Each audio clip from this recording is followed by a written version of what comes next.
Blagodarimo Gospodu, koji je nas, naše sveštenstvo, monaštvo i verni narod eparhije Raško-Prizrenske udostojio da dočekamo i pozdravimo vaše blaženstvo, predstojatelja mučeničke crkve u Siriji, Libanu i celom istoku, naslednika trona koji su utemeljili prvovrhovni apostoli trona velikog Ignatija Bogonosca i drevnog grada Antiohije, gde su učenici Hristovi prvi put nazvani hrišćanima.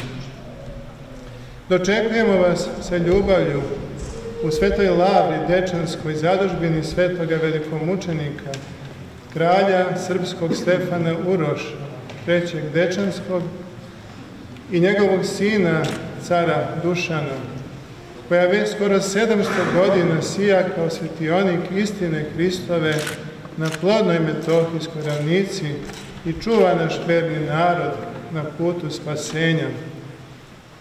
Upravo na ovim svetim prostorima naši srednjovekovni vladari zajedno sa arhijepiskopima i patrijarsima srpskim podizali su pred Bogom naše najslavnije manastire kao svoje zadužbine, kao znak zaveta koji je naš verni narod na Kosovu i Metohiji potvrdio i zapečatio mučeničkim stradanjem od Kosova polja Drevne 1389. godine do današnjeg dana.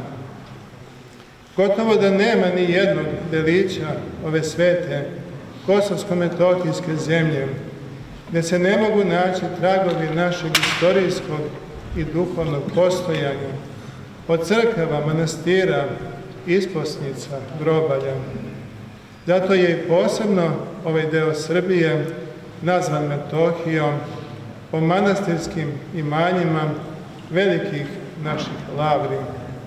Neprekinuta duhovna i monaška tradicija manastira Visoki Dečani od davne 1327. godine, kada je osnovan do danas, svedočanstvo je neprekidnog truda naše crkve da ostane i opstane, često i u nemogućim uslovima, svedočeći čuvene reči srpskog kneza Lazara, da zemaljsko je za malena carstvo, a nebesko uvek i doveka. Ovo nije samo prostor naših najvećih svetinja, već i brojnih svetitelja, ispovednika, mučenika, počevši od 3. veka, kada su drevno i Ulpijani postradali mučenici Flor i Lavr, do današnjih novomučenika Haritona i Stefana, koji postradaše 2000. godine, ali brojnih znanih i neznanih svetitelja.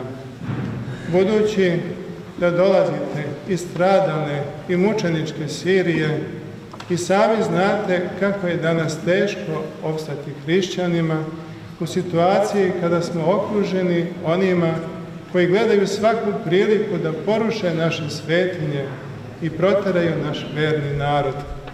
Samo u posljednjih 20 godina, nakon oružanih sukoba na Kosovu i Metohiji, kada je ovaj deo Srbije stavljen pod privremenu upravu međunarodnih snaga, albanske ekstremisti sa Kosova porušili su 150 naših hramova i manastira i opustošili na stotine naših grobalja.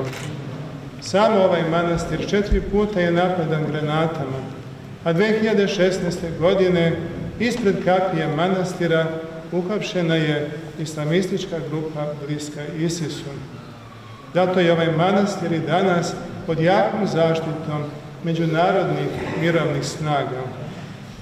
Ipak, i pored svih teškoća i toga što je nakon rata sa Kosova i Metohije u vremenu takozvanog mira, uprkos prisustvu međunarodnih snaga, proterano preko 200.000 pravoslavnih hrišćanskih Srba, naš narod i dalje opstaje na svojim vekovnim ognjištima. Štaviše, većina Srba još živi u većinski albanskim muslimanskim sredinama, trudeći se da sačuvaju svoju veru i predanje. Naša crkva bila je i ostala glavni oslonac narodu a svetinje kao što su Pećka Patrijaršija, Dečani, Gračanica, Ljeviška, Devič i druge, stalno nas posjećaju ko smo bili, šta jesmo i šta treba da opstanemo, kako bismo se sačuvali kao narod Božji. Zato sa blagodarnošću Gospodu nosimo krst koji nam je dat, videći u njemu tajnu našeg spasenja, drvo života koje nas uvodi u radost vaskrsenja. Blagodarimo od sveg srca vama i vašim arhijerejima i celoj vašoj svetoj crkvi Antiohijskoj na molitvama i na primjeru ustrajnosti i hrabrosti u nevoljama, koji nas nadahnuje i krepi. Molimo vas da u vašim svetim molitvama ne zaboravite nas, verni narod Kosova i Metohije i Stare Raške, koji vas ovom prilikom sa radošću pozdravljamo uz evanđelijske reči, blagoslovenje koji dolazi u ime Gospodnje.